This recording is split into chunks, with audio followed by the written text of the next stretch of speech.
Hi there. Good morning, good afternoon, good evening, whatever time it is. As always, happy whatever day it is that you are watching this. And what you are watching is called What's Left. I'm your host. My name is Larry Erickson. And for the next almost half hour, I'm going to be going on about a couple of things that I hope you will find interesting enough to stay with us for. If you do have any comments or reactions to the show, they are welcome. You can send them to me directly. This is my personal email here, whoviating@aol.com. Or you can go to my website, which is called Lotus Surviving a Dark Time, and the URL will be here a couple of times during the show.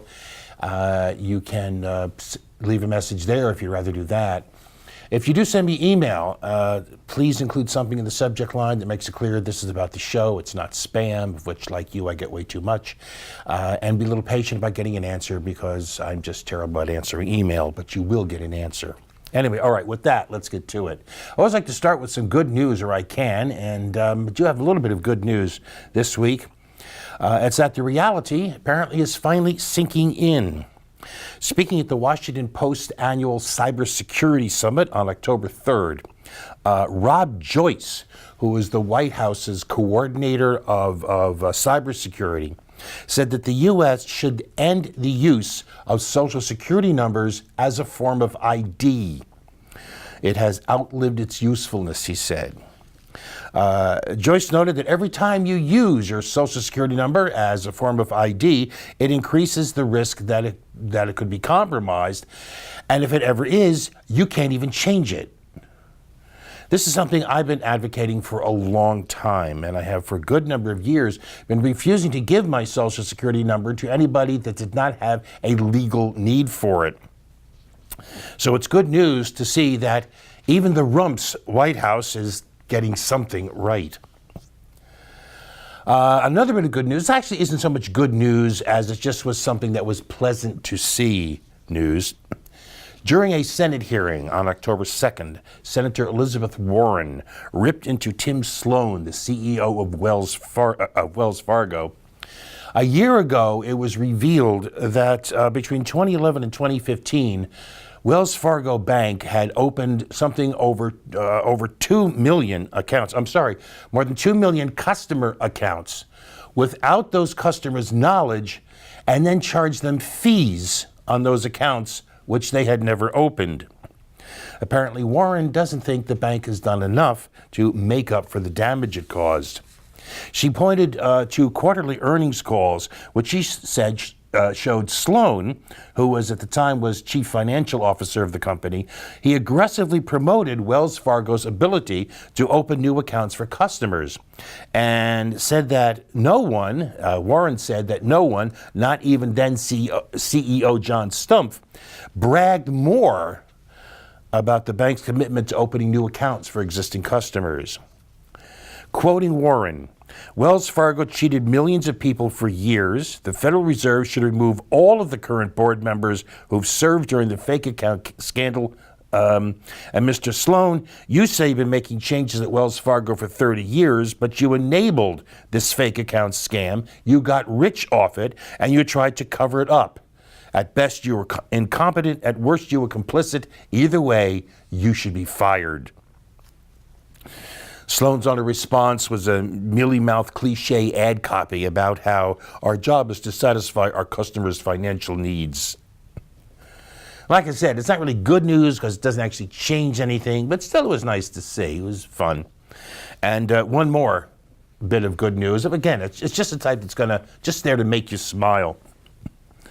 Jason Kessler was one of the organizers of that Hooray for Nazis rally at Charlottesville a bit ago. Back in January, it turns out, he gave a statement to a local magistrate claiming that he had been assaulted by one James Taylor while trying to gather signatures on a petition. However, Kessler later pled guilty to assaulting Taylor, and all charges against Taylor were dropped.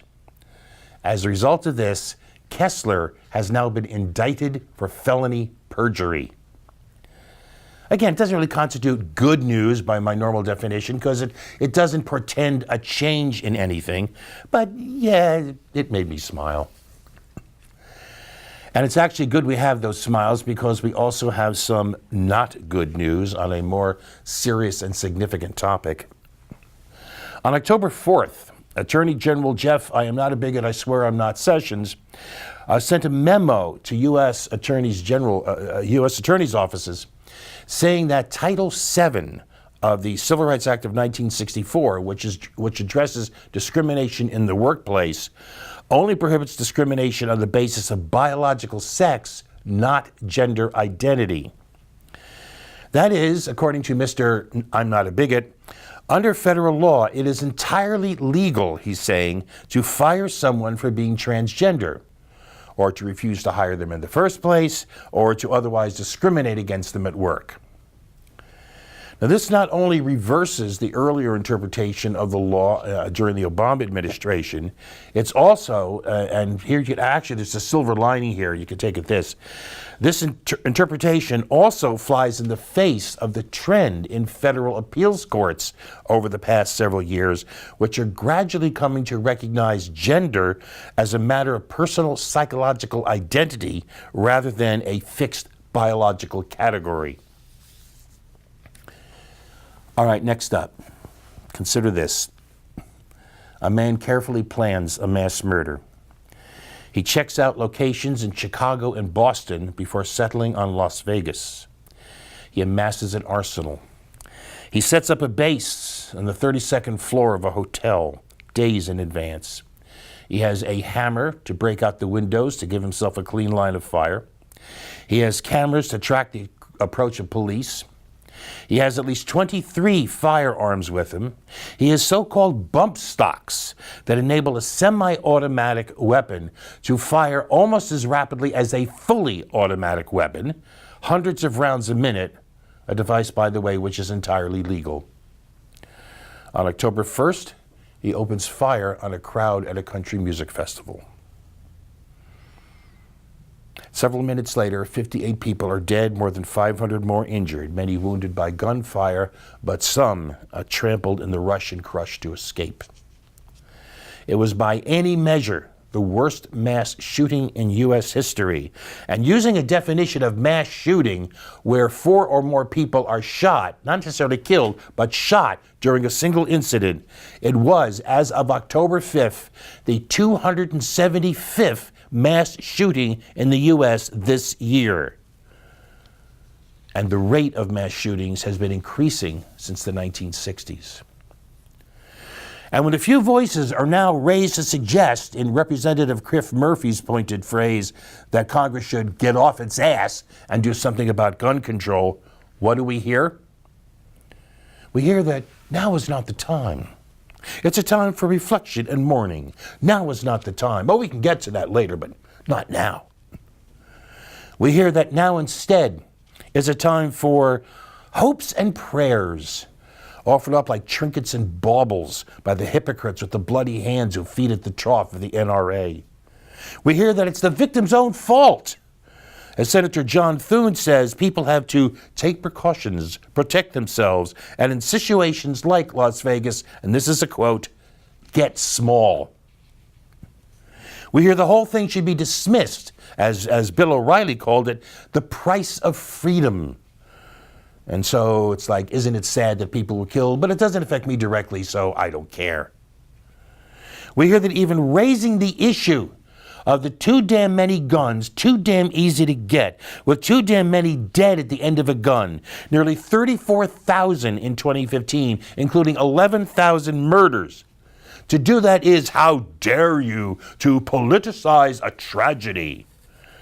That's beyond disgusting, says Senator John Cornyn, who then blathered on how that, unfortunately, I think some of the statements that have been made are fairly predictable, blissfully unaware, apparently, of the mountainous irony.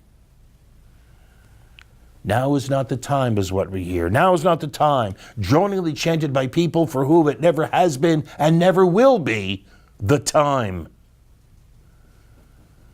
But of course it's the time. It's always the time. As Martin Luther King said, the time is always right to do what is right. But frankly, I have no hope that that will happen. I have no hope that this Congress, or bluntly any other Congress we can reasonably envision, doing much of anything. Maybe a few tweaks around the edges, sure. Even the NRA is allowing how as, maybe, the bump stocks could be a little more regulated. And yes, those tweaks will help. But they will not fundamentally change the calculation or the nature of a nation steeped in both violence and an ideology that celebrates selfishness and praises power. I have hope for a lot of things, but quite frankly, significant controls on guns is not one of them. Which actually brings us directly to one of our regular features, the Clown Award, given as always for meritorious stupidity. And the reason it brings us to it is because our first nominee for the Clown Award this week is Pat Robertson, who attributed the Las Vegas shooting to disrespect for authority, including particularly disrespect for Donald the Rump. Quoting Robertson, "We have disrespect for authority. There's profound disrespect of our president all across this nation. They say terrible things about him. It's in the news. It's other places." He also blamed, among other things, disrespect for our national anthem, which apparently means that Stephen Paddock saw NFL players kneeling for the anthem and went, "That's it, I'm going to go kill people." Now, I thought, that was pretty clownish, but then I thought to myself, does anybody still take Pat Robertson seriously? And realizing the answer was no, I moved on to our second nominee, Representative Tim Murphy of Pennsylvania. Not Chris Murphy, Tim Murphy of Pennsylvania, a favorite of the far-right anti-choice crowd who brags about how anti-abortion he is.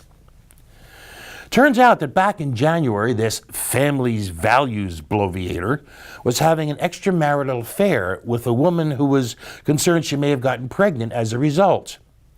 He told her to get an abortion. What a clown. But wait a minute. And then I realized this is actually just plain old garden variety right-wing hypocrisy. And it also turns out that Tim Murphy has now gone with the spend time with my family route and is not going to run for re-election in 2018. So instead of that, we turn to this week's winner of the Big Red Nose, Senator Ron Johnson of Wisconsin. On September 28th, when asked by a high school student whether he considered health care a right or a privilege, Johnson not only went with privilege, he also said that food and shelter and clothing should also be considered privileges reserved to those who can afford them. What we have, he said, are rights, our life, liberty, and the pursuit of happiness. Past that point, everything else is a limited resource that we have to use our opportunities given to us so that we can afford these things. He also referred to Rand Paul's statement from a few years ago describing universal health care system as imposing slavery. So in other words, according to Johnson, there's only a certain amount of health care and food and clothing and shelter to go around. So it's up to you to be able to pay whatever the market demands for that. And if you can't, well, you just didn't, use your opportunities. Missing from Johnson's blathering was an explanation of how you can have a right to life if you don't have access to food, clothing, shelter, or health care. What's not missing is the fact that Ron Johnson is a smug, self-satisfied prig and a clown. But there's a quick footnote to that. Of the 25 wealthiest nations in the world, the United States is the only country that does not recognize health care as a right by providing some measure of universal health care to its citizens. And it's worth noting that Article 25 of the UN Universal Declaration of Human Rights, which the U.S. has endorsed and actually had a major role in formulating, that Article 25 says, quoting, "Everyone has the right to a standard of living adequate for the health and well-being of himself and his family, including food, clothing, housing, and medical care and necessary social services." And with that, let's take a break.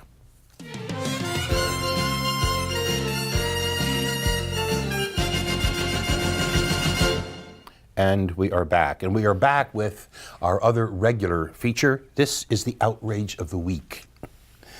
Now, over the course of the summer and into the beginning of the fall, the Senate found time to spend weeks in yet another attempt to undo whatever good the Affordable Care Act has done And then after that failed, they found weeks more to try again with an even worse bill, the Graham-Cassidy catastrophe. And when that failed, they still found time to say they'll try again later. That the Senate had time for. The House found time to pass a bill on October 3rd, banning abortions after 20 weeks and imposing a 5-year prison sentence on women who attempt to get abortions after that time and the doctors who would perform them. The bill is based on the lie that a 20-week-old fetus can feel pain, a lie which persists even though the American College of Obstetricians and Gynecologists says it considers the case to be closed as to whether or not a fetus can feel pain at that point, because simply put, until about 27 weeks of gestation, a fetus's brain is not developed enough. A 20-week-old fetus does not have enough of a brain to be able to perceive pain. And the House passed this bill, despite the fact that its chances of passing the Senate, where it'll have to overcome a 60-vote barrier, chances of passing are negligible. Nonetheless, the House found time for that. You know what they didn't have time for? The disproportionate share hospitals payments, for one thing. They're part of Medicaid and Medicare. Since the 1980s, they have offset a portion of the uncompensated care that hospitals provide. But because of a quirk in the way Obamacare was instituted, those payments were facing a $43 billion cut over the next several years, cuts that were set to kick in on October 1st. And safety net hospitals, which care for low-income patients as part of their mission, will naturally be hit the hardest because they provide an average of 8 times more uncompensated care than other hospitals because, again, their mission is to serve those who are the least likely to be able to pay. Congress was supposed to pass an extension of those payments to head off the cuts, which again will hit the neediest the most. But they were too busy with BS to find the time to deal with. That they didn't have time for.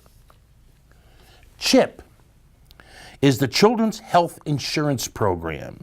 It provides matching funds to states for health insurance for families with children. It's geared to cover uninsured children and families with incomes that are too low to be able to pay for insurance out of their pockets, but too high to qualify for Medicaid. About 9 million children have health insurance thanks to the program, which is a big part of the reason why the U.S. has, or at least had, almost eliminated the specter of children without health insurance coverage. The program expired on September 30th because Congress was too busy with BS to renew it. That they didn't have time for. Now, I should mention that because CHIP piggybacks on Medicaid, this doesn't mean states will run out of money for the program immediately. But 10 states are projected to run out of those matching funds by the end of the year, and 22 more in Washington, D.C. by March, if Congress does not act very soon. We'll have to see if they can find the time. In the meantime, it is and will remain an outrage. There's a footnote to that, footnote to what I was just talking about. Many times I've talked about how we are uninformed, malinformed, and misinformed by our mainstream media. This actually just had an example of it. CBS, which is, this is as mainstream media as possible to get. CBS News had an article about that anti-abortion law that was passed by the House that I mentioned. The article ended this way, and I'm quoting, "Several anti-abortion groups who argue fetuses are capable of feeling pain at 20 weeks support the bill, while pro-abortion voices have spoken out against it." I mean, do they have to adopt the right-wing frame of every issue? Do they feel some obligation to express things the way the right wing would want them to? Or are they just too lazy or incompetent to realize what it is they're doing? No one is pro-abortion. I defy you to find one person anywhere, anytime, who run around saying abortions are great. You should have an abortion. Every woman should have an abortion at least once in her life. You're not going to find them. They don't exist. Nobody is pro-abortion. You can be pro-choice. You can be pro-freedom.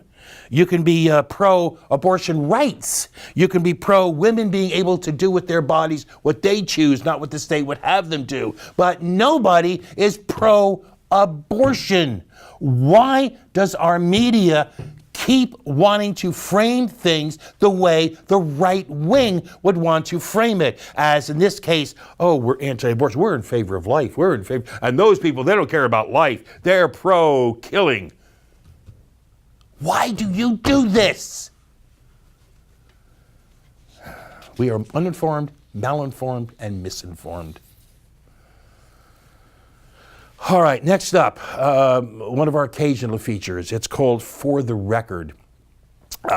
And this is where we cover a couple of things quickly just to make sure that they actually get mentioned. On September 27th, the UN Human Rights Council adopted a resolution on the death penalty. It called on countries that have not yet abolished the death penalty not to use it for crimes such as apostasy, blasphemy, adultery, and consensual same-sex relations. Also to ensure that it's not applied in a discriminatory fashion and not to apply it to persons with mental or intellectual disabilities or who are under 18. In other words, it didn't even call for the end of the death penalty, but only that the nations that do have it do not apply it cruelly or unjustly. The resolution passed 27-13. The U.S. voted no. Footnote to that, homosexuality is illegal in something over 70 countries. In 13 of them, it's punishable by death. For the record, on September 30th, the IRS issued a $7.25 million no-bid contract for services to verify taxpayer identity and assist in bringing identity verification and validation at the IRS. The contract was given to Equifax.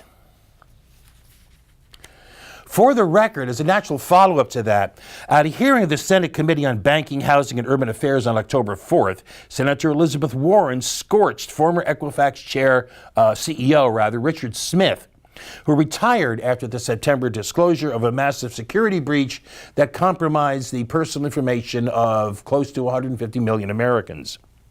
She forced Smith to admit that Equifax actually profits from data breaches because they create business opportunities for the company to sell services such as credit monitoring to people who now face increased risk of fraud and identity theft.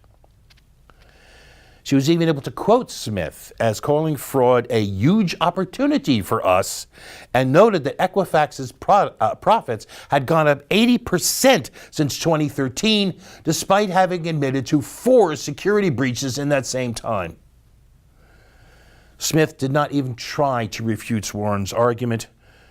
Maybe it's because he doesn't care. Despite being CEO at the time of the breach, he will still collect a $90 million retirement payout. Last up here, for the record.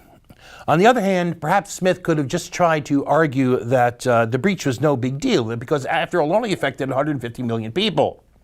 Meanwhile, the number determined to be affected by Yahoo's 2013 data breach keeps growing. It's now thought to encompass all user accounts, which numbers somewhere around 3 billion. Okay. Last up for this week, you can consider this a observation, if you will. Hurricane Maria made landfall in Puerto Rico on September 20th. It was the worst storm to hit the island in 90 years. The hurricane completely destroyed the island's power grid, leaving all 3.4 million residents without electricity. Communications networks were crippled, with 95% of cell networks down and 85% of above-ground phone and internet cables knocked out. Many interior roads were impassable, cities were flooded. As a measure of how bad it was, as of October 5th, 2 weeks after the storm hit, Over 90% of the island was still without electricity. Nearly half the inhabitants did not have access to safe drinking water. The economy has come to a virtual halt because only a quarter of the island's ATMs are dispensing cash, and virtually none of the limited number of stores that are actually open are in a position to accept credit cards. Okay, so what did the rump do in response? Well, for one thing, he delayed sending the Navy ship Comfort, an ocean-going complete medical facility fashioned out of an old supertanker.